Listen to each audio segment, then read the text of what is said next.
Hello, everyone. Welcome to another episode of Dark Rhino Security Confidential. I'm your host, Manoj Tandon, and today we are honored to have a great guest join us. He is Tim Chase. Tim is a field CISO, a professional speaker, an author, an ethical hacker. He is a certified application security engineer. He's also a LinkedIn learning instructor who writes training modules about DevOps and DevSecOps. Tim is an expert at resolving challenging security incidents with a short turnaround time. He's a graduate of Tennessee Tech and the University of Phoenix. Welcome to the show, Tim. Thank you for being here. Thanks, Manoj. I appreciate it. So, Tim, you have quite a background there, and there's a host of topics that we want to try and cover today. I hope we can get through them all in the next hour or so. But I'm going to start this off with a topic that we every day hear about in the news, and that's ransomware. It seems to be pervasive and we have an extensive audience. Unfortunately, a lot of them have had direct personal experience of this topic, specifically ransomware as a service. What do you shed some light on this topic for us? Where do you see ransomware going? How is it evolving? And who is it impacting? I mean, I think you kind of said it in your question there. So if I think back to ransomware when it first started, we used to see it kind of very targeted, right?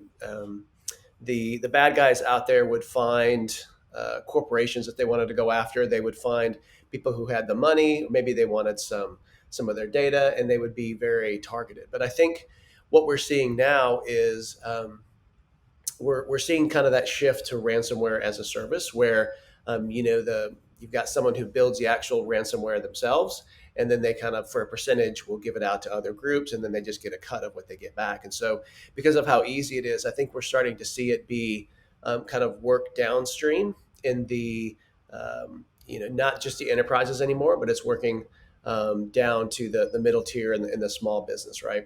And so I think one of the reasons behind that obviously is just kind of the pervasiveness of the digital era that we live in, right? Even small and medium businesses are moving a lot of things online. They're using more cloud services. So I think that we're going to continue to see it be not necessarily be a targeted attack per se, but I think it's just an opportunity for them, right? Because they can look and they can see, just do some scans and find out where maybe you have open ports, where they have servers that are exposed, where they can find the credentials that have been hacked, right? And they just use that kind of as a target of opportunity. Yep. So I think we're just going to kind of see it be less targeted towards specific enterprises, and then more just kind of targets of opportunity, if that makes sense. No, it makes a lot of sense. And when they're looking at opportunity and a business is looking at their exposure, is there not an element of where they may fit in the supply chain of whatever they are providing, right? Because we remember the Target breach happened from an HVAC contractor. Mm-hmm. And we've seen that a few times, right? There was if you look at another incident that we saw, I think last year, with one of the oil pipelines, right? It was breached through Yeah. another contractor and like that. And so if you take the other spin on it, that tends to be more kind of the third party risk, where we see people get that's still targeted by specific. I would say adversaries that are looking to make Yeah. waves, right? So there's still people that are going to go out there and have methods of opportunity where they say, you know what, if I stop these people, I know that they will pay. And so we will, I think, continue to see that as well, where they'll find their way in through third parties, because maybe the third parties don't have the level of security the um, that the larger enterprises do. So they'll continue to find their Yep. way through HVAC contractors um, or whatever it happens to to be some sort of third party You're contractor in exactly general. right, Tim. And you make a great point, and I think our listeners, that's something that they should make a note of. Just because you're a small business and you may feel that you don't have a target on you, You should look at who your clients are and are they a target and where you fit in their supply chain. Hmm. And that may be a very valid reason for you to become a target in addition to people doing things opportunistically, of course. And that's a whole other area that we could really get into, right? The whole third party security, because that's a whole other risk that we're seeing more and more these days. Not just like in the ransomware vein, but that's the way that people target to get inside larger organizations. And so, third party risk is a huge topic in amongst itself. In everywhere from our government all the way through the private sector. Oh yeah. Well, we'll try and get to that. I hope we get a little bit of time here because there's just so many things that we want to get through to with you. So when you look at a lot of organizations have started to build out their own portals, they've built their own applications. There's custom work going on that helps them propagate their goods and services electronically in the market space. A lot of those things are built on open source code. Mhm. How can they actually go about ensuring that those applications are secure? What are what's your advice for that? Um, yeah, it's tough, right? Because if you think about it, you could have anybody contributing to these projects. The projects themselves try and do a good job of utilizing maybe the internal security practices that places like GitHub have. And Yeah. then also using kind of the community review of the source code that's contributed. So they try and do it that way. Um, but I think a couple of pieces of advice that I always give. Um, is obviously number one, ensure that you're keeping it updated. And that may sound simple, but over and over again, we see somebody install something and then never go back to look to see that if there are any updates, and everything. Um, if you're running an open source project that is hopefully maintained, which is another point, Yeah. right? Make sure that you're using something that is maintained regularly, not just, you look at the last update and it's like from a year ago. Um, Yeah. so look at that and keep it updated because as things like Log4j and others come out, you're going to have members of the community that are going to go back up there and update it and push that out. So that's the number one piece of advice that I would give. But I think number two is uh, I don't trust anything, right? And I think that if you go back to kind of one of the core tenets of security 101 when you're first learning security is defense in depth, right? And so Right. um, obviously make sure that whatever open source you're running, make sure that you have the proper monitoring in place, the logging in place, the antivirus EDR sort of protections in place as well, wherever you're running it, and then um, make sure that you're depending on what you're running, make sure your permissions are set correctly, right? So don't just install um, this software just right in your network, but try and limit where it can talk to, right? Make sure that you don't if it only has to talk to a certain amount of servers, then kind of use network access controls to limit it, right? Don't just give it pervasive access. So use some sort of segmentation as well to kind of understand that So that sounds like instrument the heck out of it as much as much as you can. that as much as you really can, because I heard you say, EDR. Some of these tools may not be available to the small business crowd, but still, they need to figure out ways of logging, of instrumenting. They can certainly do privileged account management, even if they don't have technology. There's processes you can put in place to make sure that you are giving privileged access not to everything. I can't tell you the number of databases that we've come across that still have their original factory Factory passwords. passwords. Absolutely. Yeah. Yeah. That makes sense, right? So make sure that you don't use and leave any of the defaults, right? Make sure that you change all of that when you're doing the install because the defaults are out there for everyone to see for sure. That's exactly right. And in fact, I've seen it like in companies of a good size where people are Googling what the default password on their database is so they can get into it. I'm like, all right, this is a little bit of a security risk here, guys. And, You might want to do. and I don't think you have to have like any of the high priced, fancy, EDR solutions that a lot of enterprises have. But even from a small and medium sized business, um, most small and medium sized businesses, I would say they may use things like Microsoft, right? Microsoft does a pretty Yeah. good job of catering to that particular group. And if you look at their security solutions that they include these days, I mean they're pretty good. Like their Defender, and a lot of Oh yeah. their CASB, just the different things that you can use just as a part of um, running servers through them or having an email through them that they include are actually pretty good. So it doesn't have to be anything, high price that you would find at an enterprise level per se. Yeah, and Microsoft's done. There's published guidelines on securing Microsoft 365, which is ubiquitous out there. Hmm. Something that we see is a lot of times, it's just reading through that, and m- there's a lot of misconfigurations out there that lead to security gaps, and they're not intentional. It's just doing the work, right? Reading about it and then actually doing the work and And, executing it. and sometimes, in the SMB space, it's a matter of expertise and workers as well, right? So sometimes you have one guy who um, has to wear several different hats, right? And so it's not intentional Right. that they leave things like that. But, Microsoft has done a pretty good job of, being able to run reports, giving you like Security Center and some other tools that you can use to make sure that you haven't left anything open and your ports aren't open and that you have it configured correctly. You're right. So, Tim, what in your experience have you seen as like the top three causes of security incidents occurring that you've come across? Um, so I would say number one, and it's a little bit trite potentially at this point, but it's probably trite for a reason.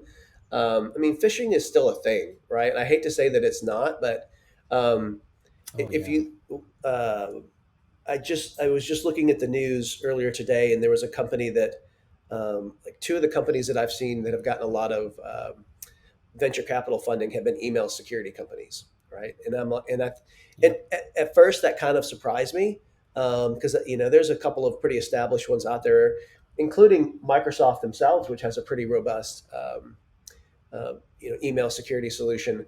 But it's still a problem out there, right? And whether it's um, there's a bunch of different forms of phishing, right? It could be just the classic gift card scheme where they get an email Yeah. and they send it on and they say, hey, Manoj, this is the CEO and I'm too busy right now to go do this, but I need you to go get some gift cards for me and send me the numbers on the gift cards, right? But I can't talk on the phone right now, right? So that level of phishing, but from a breach perspective, it's still super common to use open source reconnaissance on LinkedIn.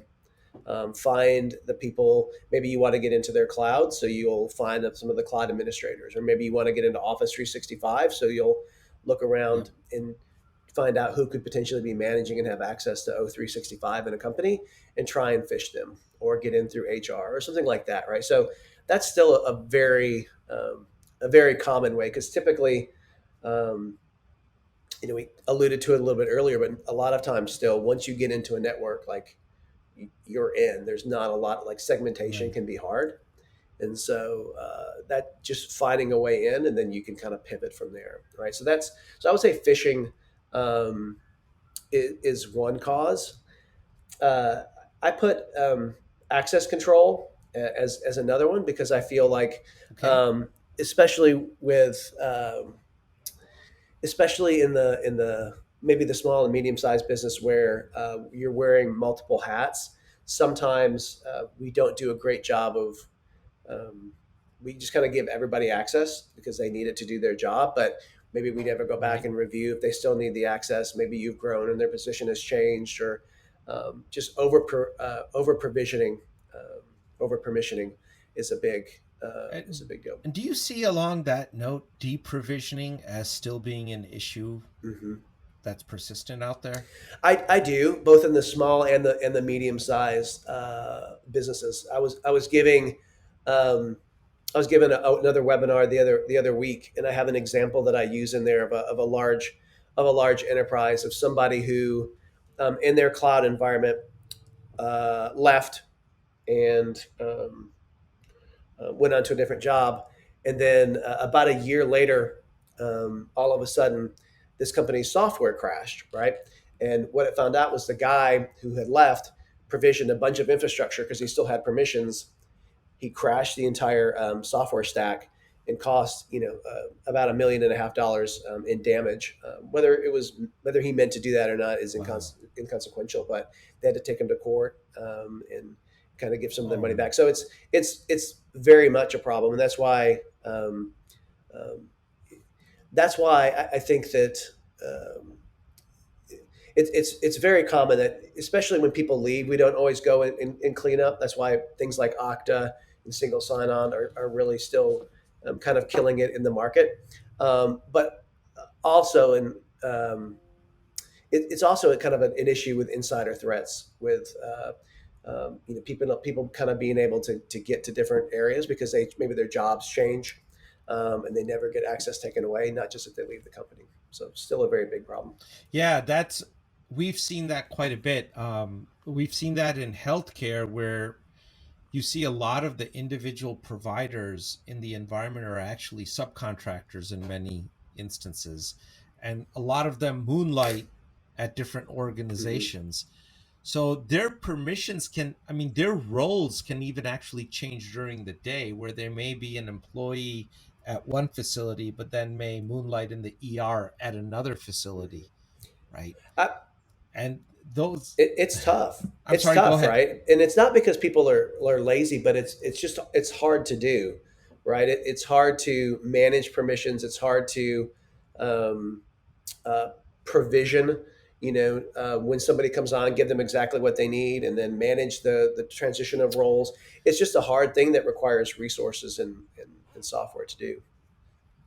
And you mentioned, like putting in some kind of a single sign-on solution with lifecycle Mhm. management would probably help automate portions of it. But they should, again, access control, privileged account management. Look at those user lists. Try and limit it to who really needs access. Limit access, and I think keeping things simple. I mean, a lot of times, a lot of organizations get carried away with immense complexity and role definitions, and that may come back to haunt them at a later It point in time. definitely will. But that's why one of the first, like if I'm building a cyber program, one of my first hires typically is like a GRC person, right? Because inside of a good GRC program, even on a small team, um, I build kind of an audit function in there, right? Where every 6 months, every quarter, you're going back and you're looking to make sure people are deprovisioned. Like you're looking for and kind of going back and making sure that the processes you have in place work. Like it's a super important function. That's really cool. Yeah, you're the first CISO we've had on the program that's actually mentioned that, where you're starting it off with the GRC function. It wouldn't have occurred I to think me the last to do time I it that started way. a cyber function, I think they were the number 3 or 4 hire, I think, something like that. So it wasn't the first. Typically, it's like an engineer or somebody pretty technical, but it wasn't way far down, right? It is important because without getting off track too much, but like it's a core function to be able to go through as your company grows. Even smaller companies are typically getting ISO or SOC 2 certified, and having that GRC function is kind of a core tenet of being able to do that. So you mentioned two items there, in terms of Mhm. phishing, in terms of access control. What's a third one that you see Um, it's that's a it's source? it's application security. Like I know we touched on it with the library stuff, but I've been doing AppSec now for I think 20 years, if I did my math on the fly right, Wow. right. So in 20 years ago, we were finding SQL injection, and guess what? We're still finding SQL injection today, right? See, So yeah, uh, very. it's still. I think the main thing that's changed, if I look at over the course of the years, is our languages have gotten smarter. Where SQL injection quite isn't as easy to do as it used to be, but our pervasive use of open source has really has really caused some different risks, right? Because if you think about a couple of the ones that have happened lately, Log4j is kind of the one that's been talked about so much lately, Yep. but uh, you know, everybody could have done everything correctly from their perspective and perform testing on their code, but in the end, the weakest link was something you didn't even write, right? And so much code these days is open source that you don't have any control over. So application security is still a big one for me, even if it's not your code specifically. Um, it could be somebody else's code that you just reuse. Yeah, if someone's built a portal out there, I would highly advise them to have their websites pen, for lack of a better word, penetration tested, but it's really application Mhm. testing. They really should have a deep dive into that because the findings might actually surprise them as to how easy it is. I remember there was a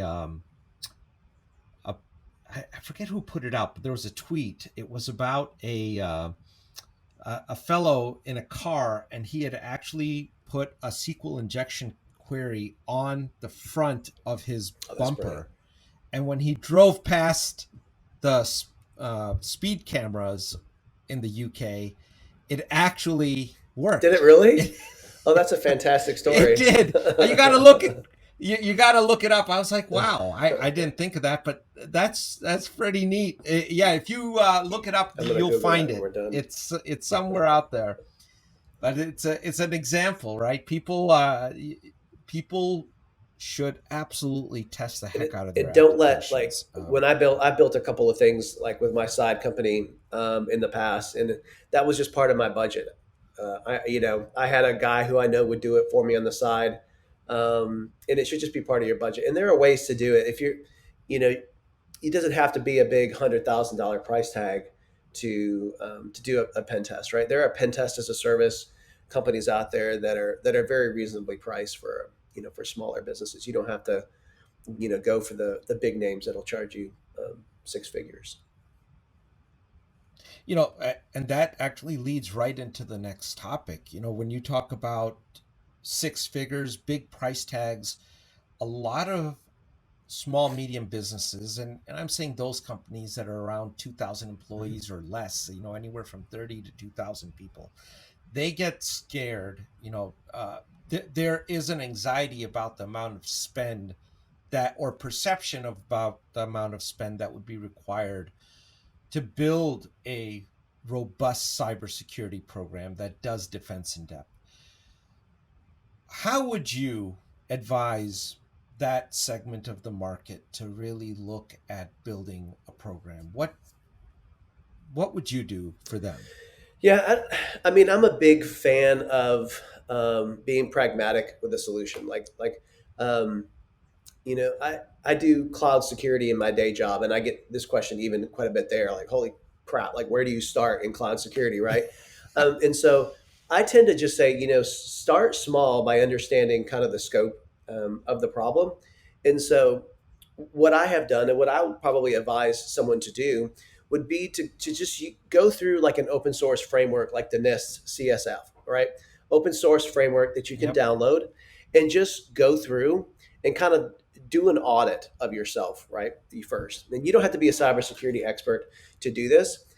And just kind of understand what you have in place and what you don't have in place. Because most likely, if you're starting a security program from scratch, you're not starting security from scratch. Like your Linux admins probably have a decent Yep. security posture going on. Those guys, are pretty smart usually when it comes to that. Your Windows guys are likely using like Defender, and they got the firewall set up. You probably have some level of security to Level of start with. security. So Yep. it's helped to understand um, just where you're at from kind of an established framework. And so I would just start with the NIST CSF. That's where I started before we had like SOC 2 and things like that in my previous roles.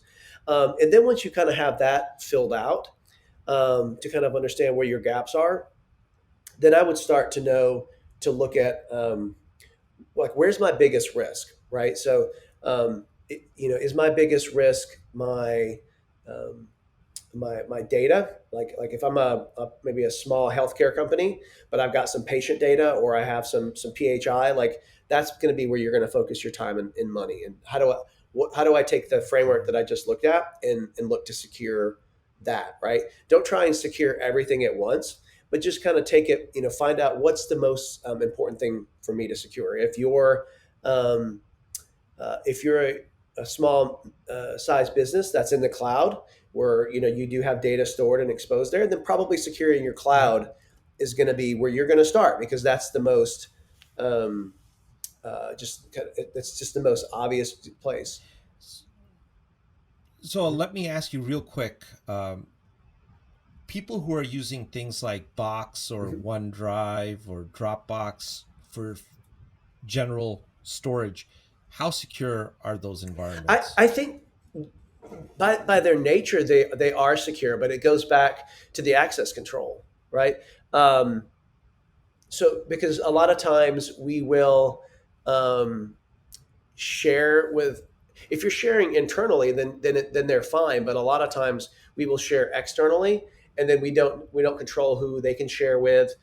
We forget what's there, so it's just kind of hanging out. So by the nature themselves they're secure, but by human nature they tend to get out of control um, a little bit. And uh, and so there are ways, obviously, with the reviews that we talked about earlier, that can be part of your reviews, to go back and look through the external shares, and having kind of an official policy about what can be shared, what can't. Um, when you start getting a little bit smarter, just kind of give an example that I think is applicable to the SMB area. I talked about Microsoft and their tools earlier. We had put in a Right. process. They've got a pretty cool ability to um, monitor what you are sending out through email and also sharing in Drive. So you can say things like, if you see a social security number, like don't let that be sent through email, and don't let it be stored in a Drive. Like you can set up policies like that can help control the data somewhat as well, right? And so, but inherently themselves, I don't find them to be insecure, because you can do two factor and you can do all sorts of things these days with them. Yeah, absolutely. Um, that's okay. So sorry to No, put you off track, but you were it because that's an is. important one. Cloud. I mean, we see a lot. Most companies, especially in the startup space, no one's putting any infrastructure on prem. It's all Yeah, cloud. Why would you? 100%. Like, why would you? Why? And we'll just build it on AWS instead of putting servers in a data center, right? And there are good and bad to that, but Right. um, and the other thing that I would say is, you don't have to. Um, Once again, like, you don't have to get the best of the breed if you're not in a place where you can quite afford it yet, right? Like, if you look at a lot of these tools at the enterprise level, I mean, I work in it day in and day out, and they make my head explode. Sometimes when you get these six-figure quotes back, right? And so I totally get it that if you're a 50-person company, you're probably not going to want to spend $300,000 for an application security product, right? So but that is Right. where I go back to open source. Like, just look for some open source stuff. Like, focus on the people first. Like, people, process, and technology. Like, focus on the people and the process first, and then you can kind of find the right technology, because there's a lot of open source out there that's well maintained. Like, if you're looking for something to do cloud security, there's a couple of Yeah. open source projects. Capital One used to even have one that they open sourced. Netflix. Can you? Yeah, I was going to Yeah, say, could you mention some I was like, that I might be just drew a useful to blank. the? But there used to be It's Capital okay. One used to have one for AWS. You could just Google Capital One and AWS security. I think Cloud Checker might still be out there. It's spelled a little bit funky. I think there's just a KR on it. Okay. So those are a couple Okay. that are out there that can help you um, from a cloud perspective, right? Looking for those kind of I call it cloud security posture, making sure, like, if you're in AWS, that you're secure. And same thing with application security, right? Like, if you look at um, just to kind of throw some out there, Sonar Cube is a super common one, right? And the Okay. cool thing about Sonar Cube is they Yep. have a lot of things that are no cost. Like you can go to the enterprise level and they have some cool features, but for someone in a SMB space that just wants to be able to test their Java app, like that's there at no cost, right? And there's fine sec bugs is another one that you can run from a command line that finds security in Java, um, and and so Wow, that one I didn't know. that's a That good was a one. good. That's a good one. And I go through a few of these. You mentioned the LinkedIn training, but um, if someone has any more questions, they can connect to me and I can tell them. But I go through a few of them on the continuous application security training on LinkedIn. But there's all sorts of open source. So there's ones for secret scanning, um, where you can go through, make sure you don't put any passwords in your configuration or source code. So I guess my point is.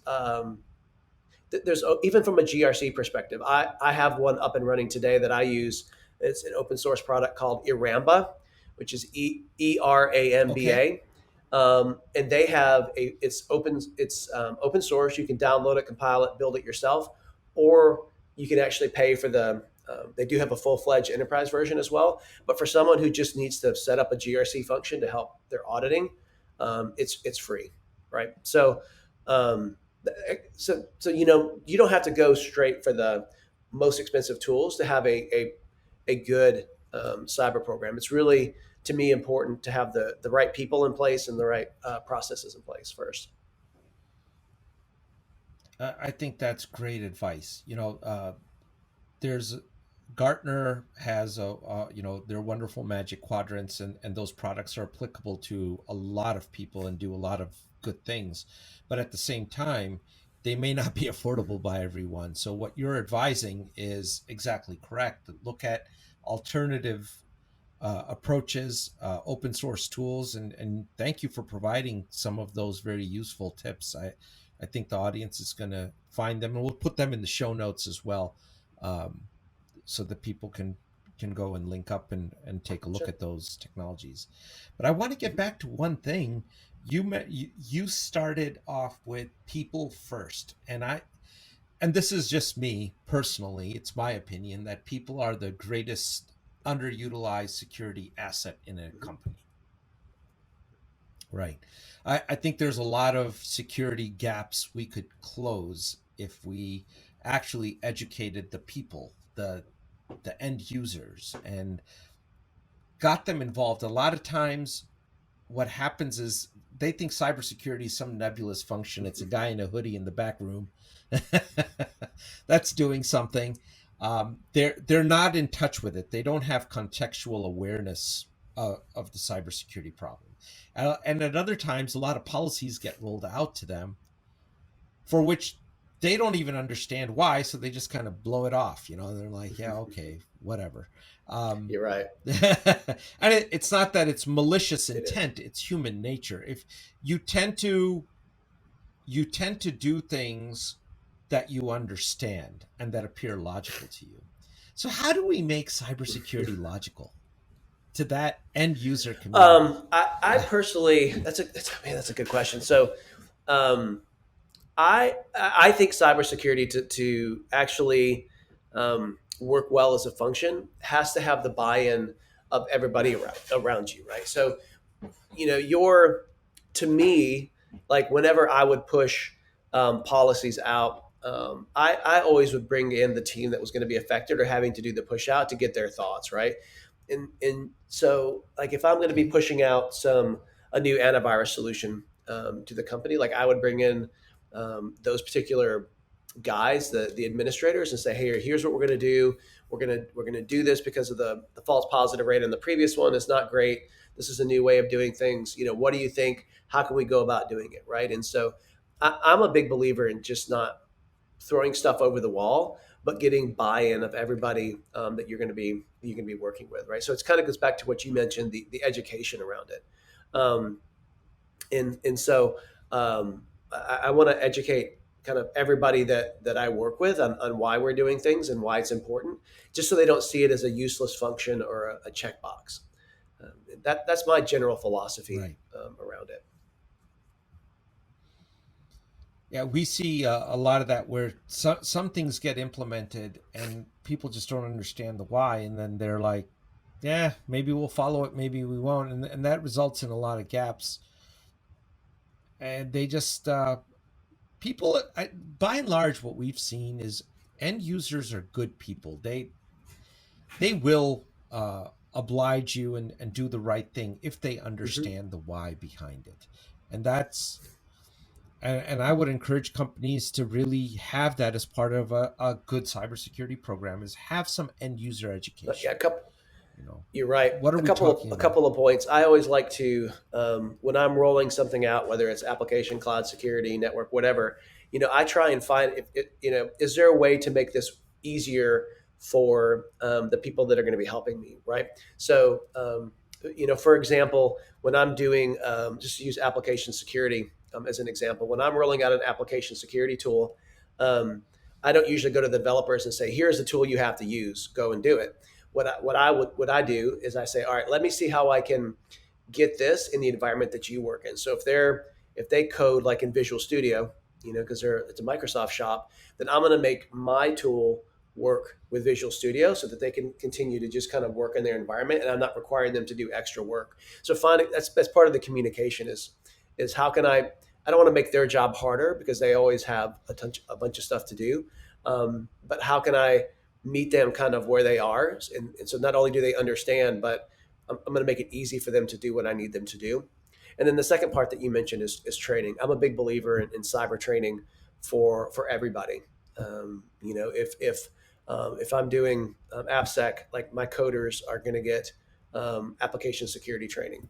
If I'm dealing with network guys or server guys, like they're going to get training for Linux security, right? I'm a big believer that everybody should have some sort of security training because security is everybody's ultimately it's everybody's responsibility. It's not my responsibility. I tend to think these days as we're going faster and quicker, ultimately as you progress through a maturity process in the cyber group, I tend to think that we shift more from doers to auditors, right? Like, so ultimately, like at the very beginning, like we're going to be in their hands on keyboard running tests, but ultimately at the end, like the tool should be in the developer's hands. We just have to make sure that they're actually doing and fixing. So, if that that's why the education is so important. That makes a lot of sense. Let me ask you one other question here, and it has to do with budgets and getting back to cyber. A lot of time, cybersecurity, it generally has in the past fallen into the cost Mm-hmm. avoidance category, right? Have you seen companies use cybersecurity as a revenue center? I've seen them try and do that before.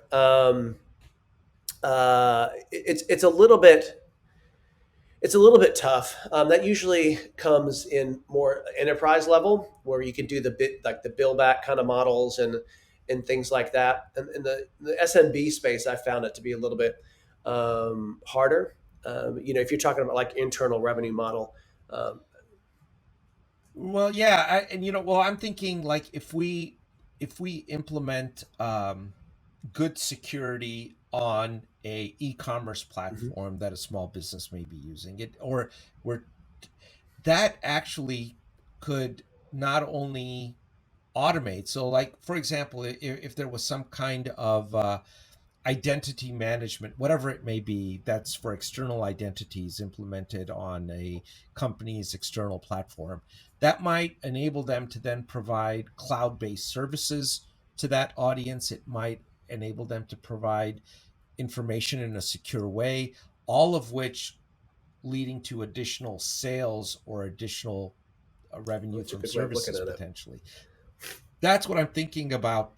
And it's what you're Yeah. implementing is a security function there, but it's That's interesting. resulting I in have not thought revenue about that. to I the had not company. seen that, but that's an interesting way of looking at it. So basically, you kind of build it, and then you kind of sell, in essence, kind of what you built to give additional revenue. I have not seen that before. Yeah, that's something that I haven't seen discussed much out there either. But it would be, I think it's worthwhile to at least have the discussion on that and say, if we're implementing a certain set of security features, quote unquote, uh, operationally, where do they impact the revenue chain, And are they enabling aspects of that revenue chain that couldn't have been enabled if we didn't put those I've seen it features a in? little bit differently. Like I've seen it where cybersecurity has been used to eliminate some risks that enabled us to go after more business. Meaning, um, for example, there's certain types of business you can only go after if you have NIST compliance, maybe some more governmental um, type of business, or HIPAA in the medical space. I have seen it where they have put forth the model and the maturity to get to a certain place in their cybersecurity function where it enables them to go after more business because, hey, we're NIST certified, now we can go get these government clients, or now we're HIPAA certified, we can sign BAs and take in these healthcare folks. Like I have seen it, um, you know, that level, and it typically has been more of a compliance level perspective that allows more revenue to be generated. Okay, very cool. Well, Tim, we're here nearing the hour. We wanted to give you a couple minutes. If there's anything you'd like to share, any books, any speaking engagements you have coming out, anything that you would like our audience to know about, No, I think the biggest thing, please. I appreciate the time. If you get a chance, do check out the my courses on LinkedIn. So I've got a new revision coming out for the DevSecOps course, which kind of introduces the concept of what is DevSecOps. And then I also have one called Continuous Application Security, which takes you how can you build application security into DevOps and make it kind of more automated. So if you get a chance and either of those are interesting to you, then check those out. And Tim, are those courses designed for a practitioner, or what level are they? Or are they an intro? The Who would you the recommend the attend application those little security one, you should classes? have a little bit of background probably in AppSec, not like years, but just kind of an understanding of what application security is. It would help. But the DevSecOps one, it's anybody that wants to know more about DevSecOps, what it is, and how it can affect you, and how you can roll security into it. That one's kind of an intro. Well, fantastic. Well, Tim, I really appreciate you joining us today. It's been a pleasure to have you, and we hope to have you back again sometime as things change. And would love to pick your Sounds brain a good. Thank little you, bit Manoj. more on Appreciate some the time. topics.